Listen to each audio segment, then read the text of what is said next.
Augustus, Duke of Saxe-Gotha-Altenburg, was a Duke of Saxe-Gotha-Altenburg, and the author of one of the first modern novels to treat of same-sex love. He was the maternal grandfather of Prince Albert, consort of Queen Victoria.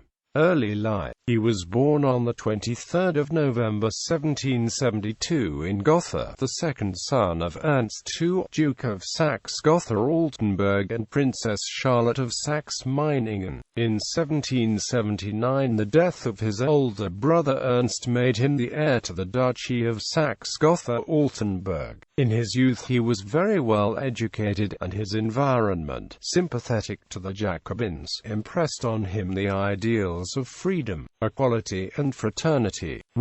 He was already a supporter of Napoleon Bonaparte when he succeeded his father in 1804, which was an advantage in the Napoleonic Wars. Saxe-Gotha-Altenburg joined the Rhine Confederation in 1806. When the French army marched into his duchy in this year, August remained in Gotha and thus prevented a potential escalation. He also stood up for the imprisoned critical journalist Rudolf Zacharias Becker and persuaded the military commander to swiftly set him free. Napoleon Bonaparte, who always started his letters to Augustus with mon cousin and ended them with votre cousin, visited the Duke several times in Gotha as a sign of his appreciation, but never stayed the night at Friedenstein Castle. The following visits by Napoleon to the town and meetings with Duke Augustus are known: the 23rd of July 1807, the 27th of September 1808, the 14th of October 1808, the 15th of December 1812, the 25th of October 1813.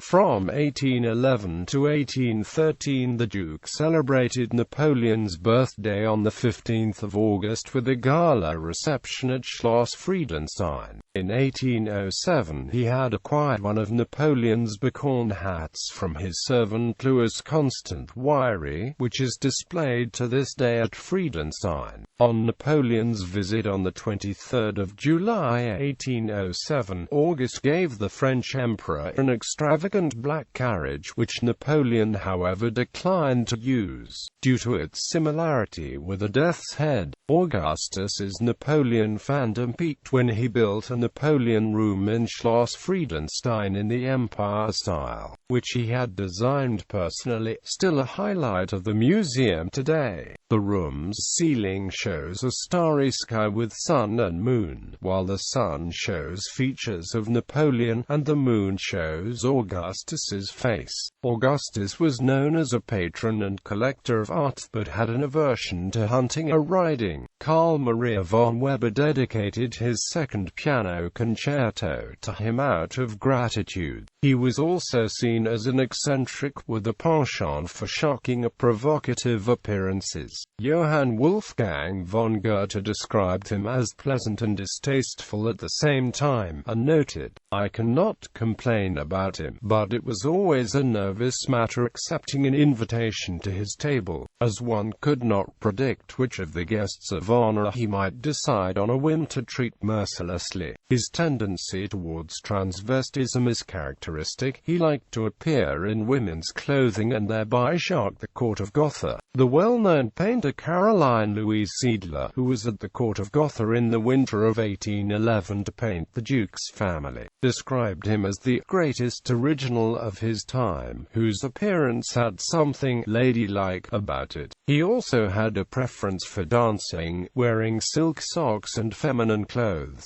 He called himself Emily among his friends. There are references to a possible homosexuality in his literary works. In 1805 he published anonymously the poetic novel Ein Jahr in Arkadien, Killenian. This is a pastoral idyll, set in ancient Greece, in which several couples fall in love, overcome various obstacles and live happily ever after. It is unique in that one of the couples is homosexual and the love affair is treated no differently from that of any of the others. This is perhaps the first novel since antiquity antiquity in which same-sex lovers are treated. A man of great culture, Augustus was also in correspondence with Jean-Paul, Madame de Staël and Bettina von Arnim. After Napoleon's final defeat at Waterloo and the Vienna Congress, Augustus became a persona non grata in aristocratic and diplomatic circles, and was likewise unpopular with the nationalist-inclined public. He died on the 17th of May 1822 in Gotha. The circumstances of his sudden death after a brief illness are unclear. Succeeded by his brother Frederick as Duke, Augustus was buried on an island in the lake of the Schloss Park on a crypt specially decorated for him, and where his second wife Caroline Amalia was also buried in 1848. Like the other graves of the Duke's family, his tomb is not marked with any monument. The simple floral oval, which once marked the tomb, has not been recognizable for decades, and thus the exact burial location of the couple is unknown.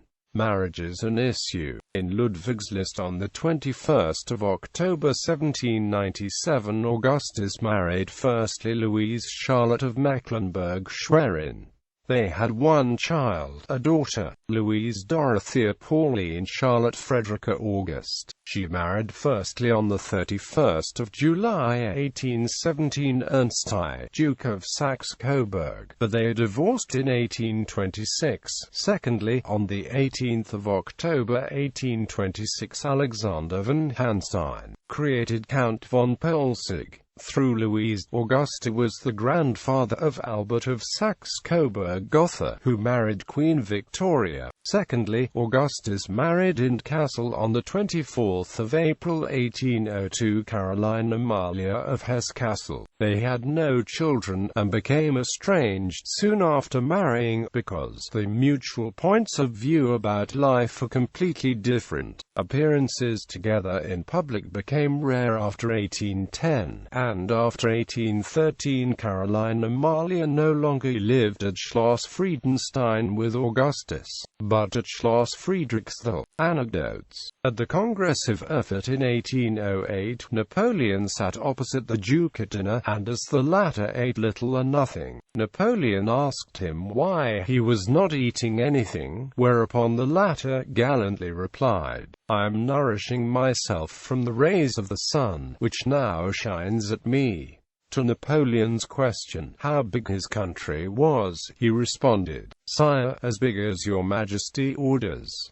On the way to the Congress of Erfurt, Napoleon made a stop in 1808 at the Friedenstein. In conversation with Duke Augustus, the Emperor asked for a cup of hot chocolate. This was brought to him by the Duke himself with the remark that this cup had been made in his own porcelain factory. Napoleon's request to be able to keep the fine cup as a souvenir, however, was denied by the Duke. To the Emperor's stern question why this was not possible, Augustus replied that he would rather give him his duchy, for the great French Emperor had just drunk from this very cup, and he, Augustus, would in future hold it in honor like a rare antique. Napoleon showed himself very flattered by this ancestry.